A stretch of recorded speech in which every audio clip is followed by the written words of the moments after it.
I'm not crying, you're crying. That is just such a hauntingly beautiful song. I would like to pre-order the song and book the choir for that one last service that I will miss by only a few days. It is just marvelous.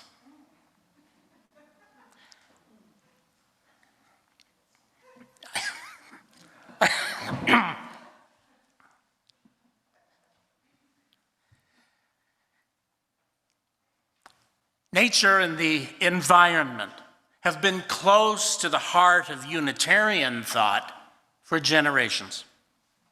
It's hard to pinpoint the precise beginning of our uncommon attention to them as matters of religious concern, but we can see intimations of it during the earliest years of Unitarianism as a distinctive sect. And yes, sect is the correct word here, however much we may eschew sectarianism. The natural philosophers loomed large in the history of the early Unitarians in England, such as Joseph Priestley, whose scientific experiments are better remembered today than his theological pontifications. And other scientists, from Isaac Newton to Charles Darwin, while not Unitarians themselves, had a profound influence on Unitarian thought. On this side of the sea, the transcendentalists, including Ralph Waldo Emerson and Henry David Thoreau, sparked a shift in focus from the traditionally theological to the natural. And this grew stronger and stronger through the decades. By the middle of the 20th century, nature rivaled God in Unitarian pulpits. And the Sunday school curricula of Sophia Lyon-Thaws placed a strong emphasis on discovering our religious values in nature itself. We wouldn't use styrofoam cups today, but who among those raised Unitarian Universalist can ever forget the planting of a seed in a styrofoam cup and watching it burst into life? So it's no wonder that what we call the seventh principle, respect for the interdependent web of all existence of which we are a part, has proven to be so popular over the past 4 decades. It was actually something of an afterthought, a principle that emerged towards the end of the process that created a new statement of principles to replace the statement of purpose that had been adopted when Unitarians and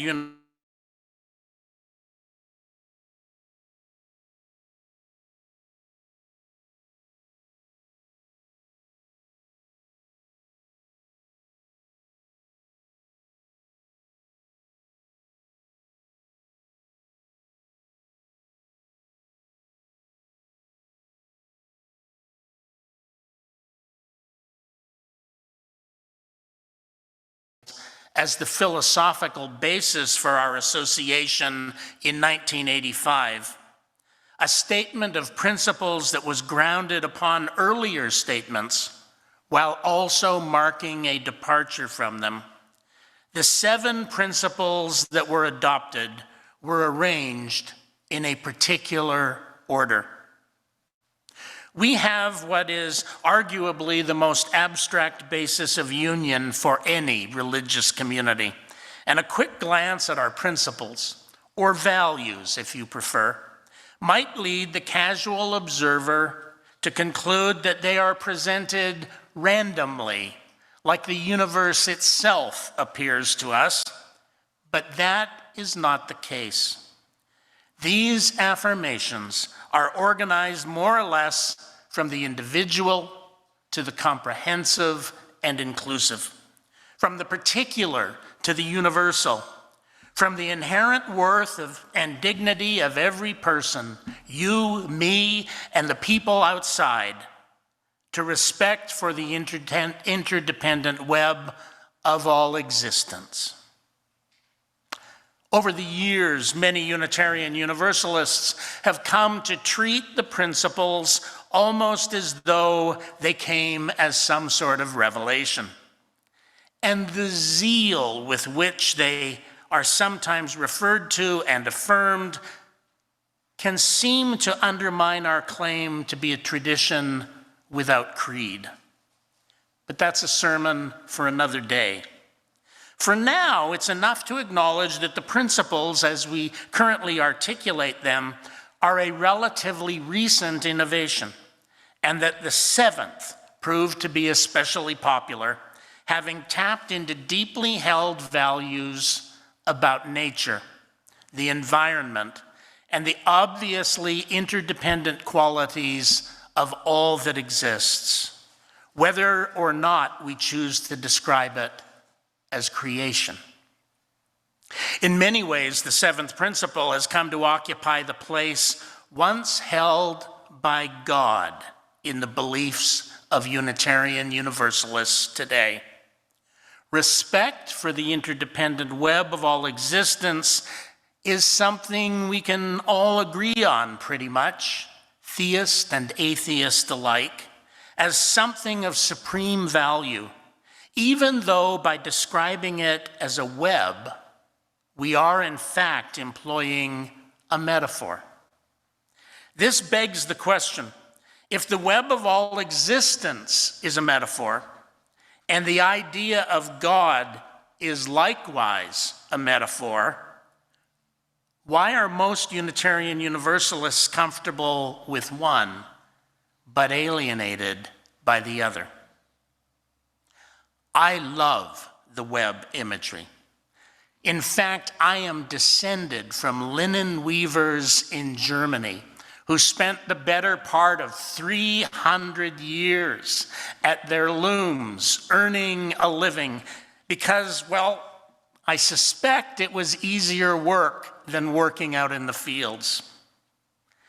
And my mother was a weaver, my dear mother, and I know that some of you are weavers or knitters or crocheters. I see it on Sunday mornings when I look out into the congregation. I see it at business meetings when people weave not to be distracted, or knit not to be distracted, but actually to pay better attention, to keep themselves busy with their hands and process what they're receiving in the conversations and discussions that happen around them. I like to believe that something of what we say in this sanctuary gets woven into the various items that are knitted or crocheted or woven while we gather as a spiritual community.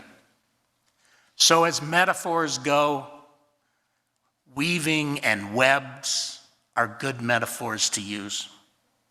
In the middle of the last century, John McKinnon, one of our distinguished ministers at the time, wrote, "I conceive of God as the sum total of all those things, events, and relationships in the universe which I find to be good, helpful in achieving good, or able to serve as a basis for the creation of values." He went on to say that his understanding of the divine did not entail belief in a personal, all-powerful being. He knew it was a metaphor. "I cannot have respect for nor feel worshipful toward mere power," he said, "but only toward goodness." In The Great Living System, John Ruskin Clark was exploring the nature of the interdependent web of existence, which he called a web of interconnections and dependencies. A decade before the Unitarian Universalist Association adopted the concept as one of its principles. And his book reflected the fruits of his ruminations over the course of 2 decades in ministry, as he sought to reconcile the findings of science with age-old religious questions and the reinterpretations of modern theologians. He wasn't alone in this effort, far from it, but his conclusions are more satisfying to me than those of the other process theologians who were more concerned with saving traditional theological language than describing what Clark called something real. I propose the concept of a living system as a model for the universe, he declared.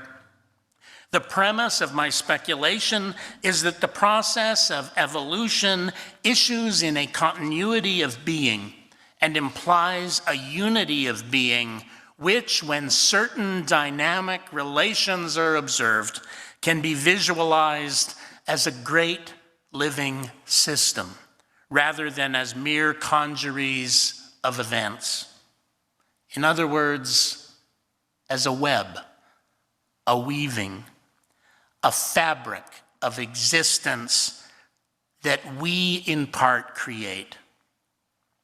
For most of the world's religions, the imagination of a supernatural God has been a satisfactory myth to explain whether or not there is a creative power beyond ourselves. Some mythologies have posited numerous gods, but few have been content to imagine a world without deities that transcend nature. Even the philosophers, both ancient and modern, have reached the point where they answer life's most vexing questions by laying them at the foot of an abstract and therefore footless conception of divinity. John Ruskin Clark traced the evolution of Western ideas of divinity as carefully and respectfully as he could, noting that they had evolved from tribal deities to a universal sovereign, from a local deity assisting a band of nomads in war to a supreme God of love and justice who controls the destinies of all nations. Along the way, evolving deities took on human forms. We love metaphors, and we especially love metaphors that present cosmic abstractions in the form of ourselves. This myth gave each believer a sense of participating in a significant drama and made the ambiguities and tragedies of life meaningful, he concluded. And even today, in a world in which the ancient myths have become disenchanted, we may still find comfort and meaning in these ancient ways of seeing the world and understanding our place within it. We are story weavers, among other things. But beginning with the discovery that the earth is not at the center of the universe, not even at the center of our own solar system, and continuing through the emergence of evolution as a better mechanism to explain the history and development of life on this planet, not just human life, but all life. The prevailing myth of past centuries, whole millennia, in fact, began to erode. As this happened, successive generations of theologians in recent centuries have sought to reconcile what they thought they knew about God with the unfolding discoveries and conclusions of science, leading some to declare the death of God, while others sought to revise their understanding to better conform with the revelations of science. Clark asked, has the reality denoted by the name of God changed, or just the concepts and analogies? Since the total environment is as creating and sustaining as it ever was, modern human beings with a better understanding of its structure and dynamics than had earlier people may be better able to adapt to it. Christians and people of other religions use the name God as a talisman with magical powers if properly invoked, he concluded. But it is not the name, but the operative reality which is effective. Yes, it is. Or so it seems to me. But the stories we tell in seeking to understand the universe also convey meaning, even if they are not as precise or even as factual as the intricate theories of science. In this operative reality, it is this operative reality, I think, that Victoria Safford pointed to when she observed, "For me, the story begins behind the velvet curtain that separates what we know from mystery."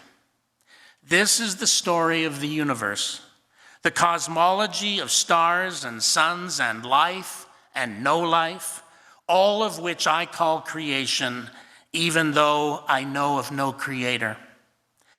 I read that in the Hopi language there are no nouns like these, only verb forms to describe such things. So all of this, all the cosmos, would be called creating, and I like that better. I agree with Victoria Safford.